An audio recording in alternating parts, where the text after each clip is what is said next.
Halo semuanya, kembali lagi di channel Mata Pintar. Hari ini kita akan membahas tentang cara berkomunikasi secara efektif dengan generasi Z.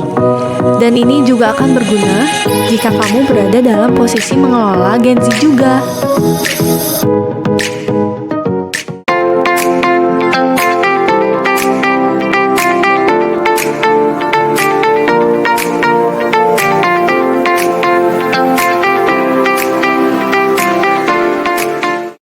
Hal pertama yang harus dilakukan adalah mengenal mereka dan berbicara dengan mereka. Hal ini mungkin terdengar sederhana, namun hal ini dapat mengungkapkan banyak hal, sehingga kamu benar-benar ingin melakukan hal ini untuk memahami kerangka acuan mereka, pandangan dunia mereka, dan pemahaman mereka mengenai dunia. Karena dunia telah banyak berubah sejak kamu dilahirkan.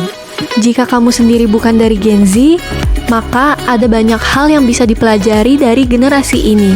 Perbedaannya, jadi generasi milenial dibesarkan dengan budaya harga diri yang benar, yaitu ide bahwa kamu bisa melakukan apa saja, kamu bisa menjadi apa saja, dan di dunia ini adalah tiram kamu.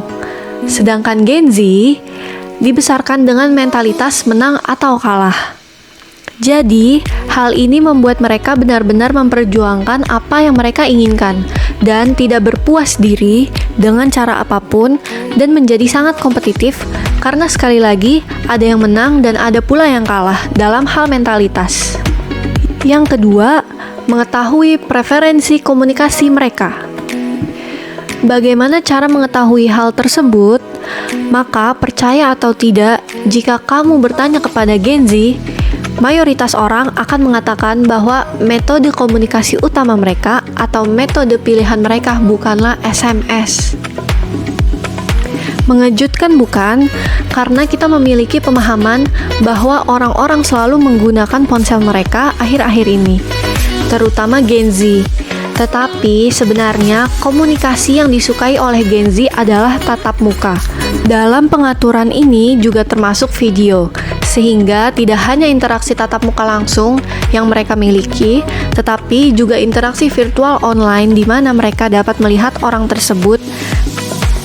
Setidaknya mereka tahu hal-hal seperti gerak-gerik tangan dan kepala, ciri khas dari orang-orang tersebut. Dan 84% dari Gen Z lebih menyukai jenis komunikasi tatap muka dan memakai emoji atau emoticon. Mereka sering berpikir dalam simbol-simbol. Jadi di tempat kerja, hal ini mungkin sedikit rumit, tetapi penting untuk menetapkan parameter yang jelas untuk protokol komunikasi. Jika karena alasan tertentu emoji tidak bisa berhasil, jika tidak terlihat cukup profesional, maka hal tersebut perlu dikomunikasikan kepada Gen Z. Jika ini adalah budaya yang lebih santai atau bahkan budaya startup, maka mungkin Gen Z tidak masalah untuk menggunakan emoji. Mungkin itu adalah bagian dari budaya kerja.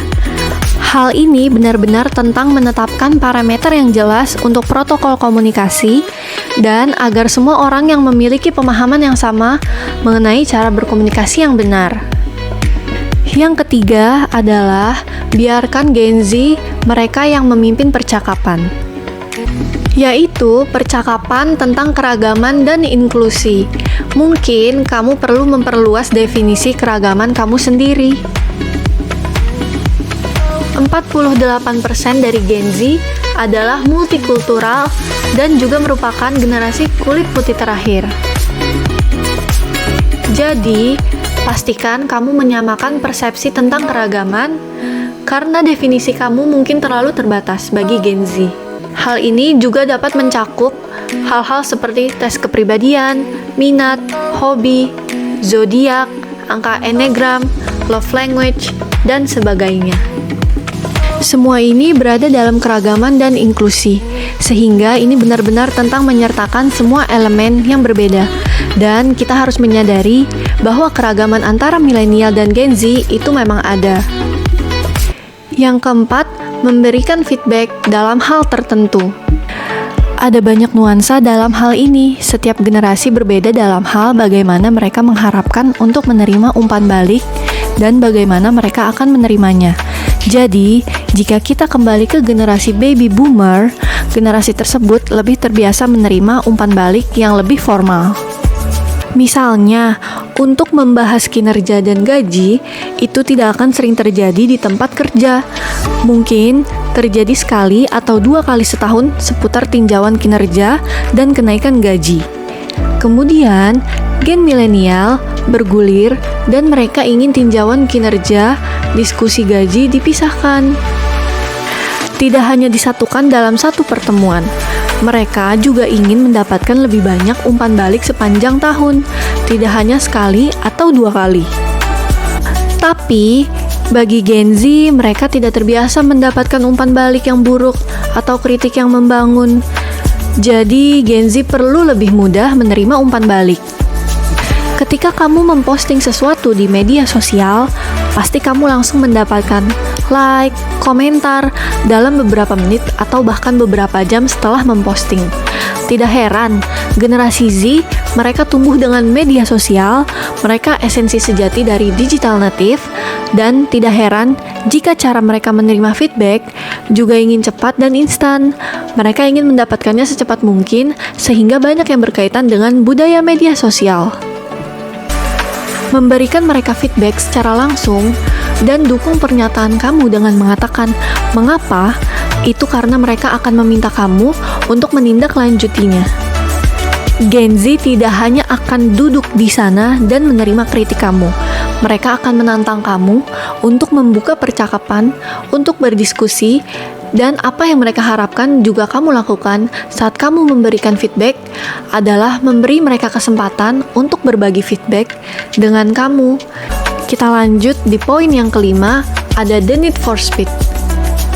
Hal ini dapat dikaitkan dengan ide FOMO, yaitu FOMO rasa takut ketinggalan, dan kita akan mencari tahu mengapa kita perlu bertindak cepat terhadap sebuah ide dan melakukan semua hal yang memungkinkan ide tersebut membuahkan hasil.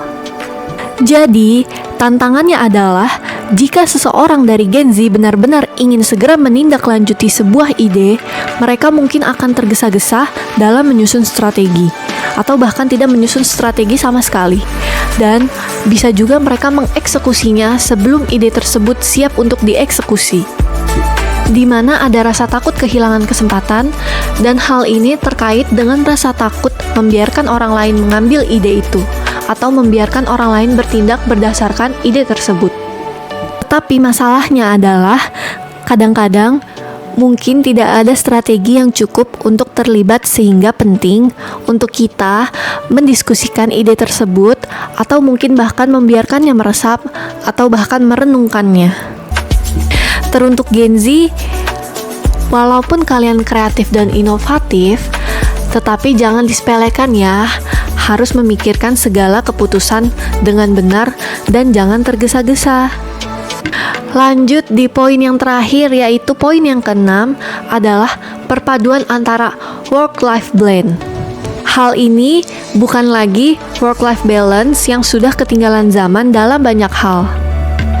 Kalian tahu kan, setelah pandemi, sebagian besar hidup kita sudah menjadi kerja dari rumah, bahkan kerja dari mana saja, dan sekarang kita sudah kembali ke lingkungan kantor.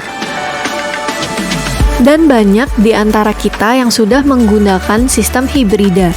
Namun, jika kita mempelajari sesuatu, ini bukanlah keseimbangan lagi, ini adalah perpaduan.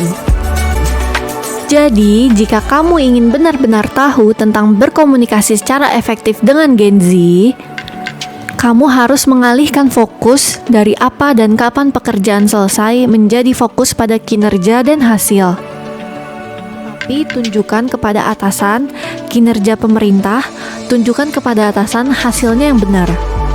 Karena sekarang di tahun 2023, kerja sampingan adalah hal yang sangat nyata bagi Gen Z. Bahkan, kerja sampingan semakin penting akhir-akhir ini.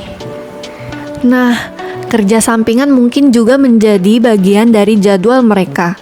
Jadi, benar-benar alihkan fokus ke performa dan dapatkan hasil yang kamu inginkan, karena jika output seseorang tinggi, maka mereka melakukan pekerjaannya dengan benar. Oke, segitu dulu pembahasan kita. Jangan lupa di like, komen, dan subscribe. Jangan lupa kalian komentar, kalian ingin Mata Pintar membahas tentang apa lagi sih? I'll see you in next video. Bye-bye.